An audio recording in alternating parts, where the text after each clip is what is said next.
අයිබෝවන් අවුරුදු 76ක් පුරාවට මිනිස්සු දේශපාලනය කියලා දේශපාලන සංස්කෘතිය කියලා හිතාගෙන හිටියේ මේ මජර දේශපාලකයෝ මෙච්චර කාලයක් කරපු දෙයට තමයි. මෙච්චර කාලයක් මිනිස්සු ප්‍රජාතන්ත්‍රවාදය කියලා හිතන් හිටියේ මිනිස්සු පීඩාවට පත් කරලා මිනිස්සුන්ට පරිභව කරලා මිනිස්සුන්ට ගර්ජන කරලා මිනිස්සුන්ගේ සියලු නිදහස් අයිතිවාසිකම් උල්ලංඝනය කරාම මිනිස්සු හිතන් හිටියා ඒක තමයි දේශපාලනය කියලා. හැබැයි 2024 මේ ආණ්ඩුව ඇවිල්ලා අලුත් දේශපාලන සංස්කෘතියක් පටන් ගත්තා. ප්‍රජාතන්ත්‍රවාදය කියන එක ප්‍රථම වතාවට ලංකාවේ ස්ථාපිත කරන්න පටන් ගත්තා.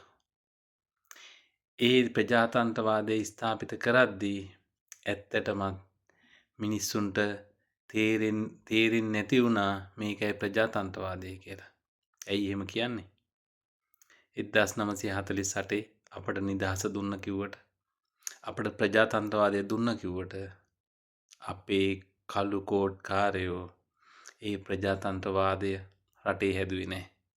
උන් කරපු ගොඩක් දේවල් අතරේ නොකරපු දේ තමයි ප්‍රජාතන්ත්‍රවාදය දෙනව කියා ප්‍රජාතන්ත්‍රවාදය ගැන කවි කතන්දර කියා මිනිස්සුන්ගේ උල්ලංඝනය කරපු එක.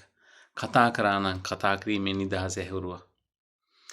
විවේචනය කරා නම් විවේචනය කරන්න තිබිච්ච අයිතිය නැති කරා. පාරට බැහැලා උද්ඝෝෂණයක් කරා නම් උද්ඝෝෂණය කිරීමේ අයිතිය නැති කරා. පහර දුන්නා. විවිධ අඩන්තේට්ටම් කරා. බැරිම වුණා නම් සුදු වෑන් එවලා වෙච්ච දෙයක් හොයාගන්න බැරි වුණා. එවන් සංස්කෘතියක් තිබිච්ච රටක තමයි 2024 වගේ ආර්බුද ගණනාවක් මැදින් ආපු රටක මේ වගේ ආණ්ඩුවක් හදන්නේ. ඇයි අපි මෙහෙම කියන්නේ? මෙහෙම කියන්නේ පහුගියපු කාලය පුරාම රටේ දේශපාලන සංස්කෘතිය වෙලා තිබ්බේ හොරකම, වංචාව, දූෂණය, ඝාතන, මංකොල්ල පාතාලේ. හැබැයි මේ ආණ්ඩුව ගෙනාවෙම මේ සියල්ලට තිත තියන්න. මේ සියල්ලට තිත තියන්න ආණ්ඩුව ගේන්න උත්සාහ කරද්දී පටන් ගත්තු හැම ඒ මොහොතේ ඉඳලම මේ මජ්ජර පාලකයන්ට කඩේ යනෙවුන් මජ්ජර පාලකයන්ගේ කටු කනෙවුන් දිගින් දිගටම කියන්න ගත්තු කාරණා ගොඩක් තියෙනවා. මේ ආණ්ඩුවට එන්න බෑ. 103යි තේරුමක් නැහැ. පන්සල් නැති වෙනවා. දානෙ නැති වෙනවා. අපේ හාමුදුරන් වහන්සේලට පෙරහැර නැති වෙනවා.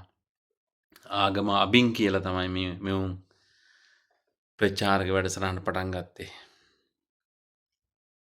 සමහරු වේදිකා හදලා කිව්වා මම 103ක් නැති කරලා ගෙදර යවනවා කිව්වා. ඒවට වෙනම වියදම් කරනවා කිව්වා.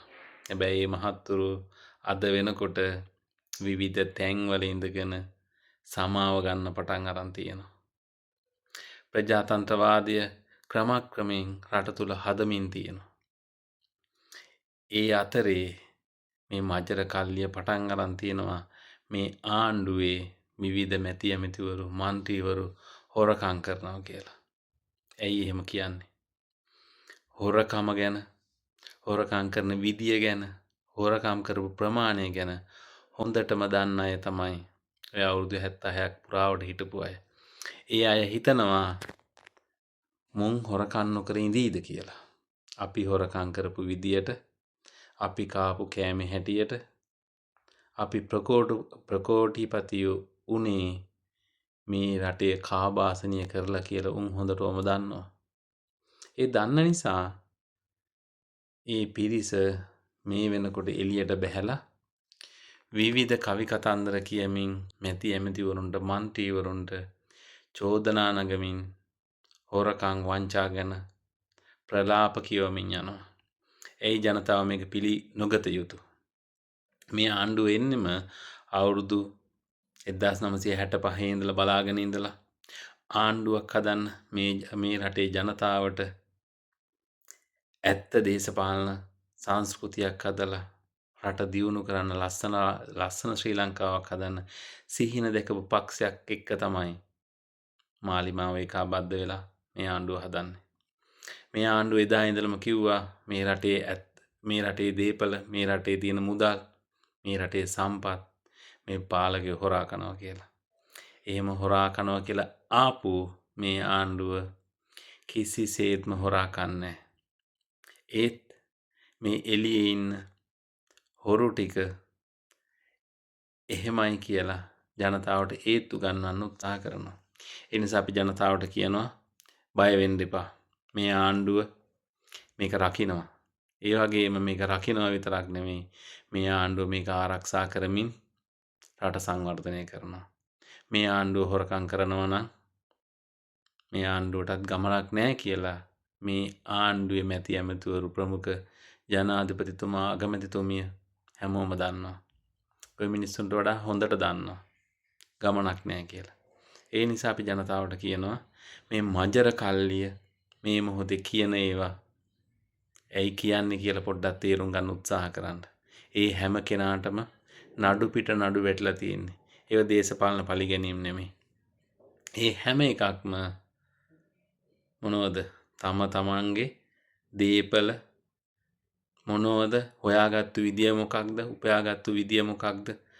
වත්කම් මොනවද කියලා ඔප්පු කරගන්න බැරුව, පෙන්නන්න බැරුව වංචා දූෂණයකින් දාපු නඩු. ඒ නිසා ජනතාවට අපි කියනවා මේ ආණ්ඩුව ඇවිල්ලා තියෙන්නේ හොරකම් කරන්න නෙමෙයි. මේ රටේ තියෙන ඇත්තම ප්‍රශ්නය හඳුනගෙන ප්‍රජාතන්ත්‍රවාදය හදලා රට දියුණු කරන්න. ඒ දේ කරනකම් ටිකක් ඉවසීමෙන් ඉන්න. මේ හොරුන්ට අහු වෙන්නේ නැතුව. ජය වේවා.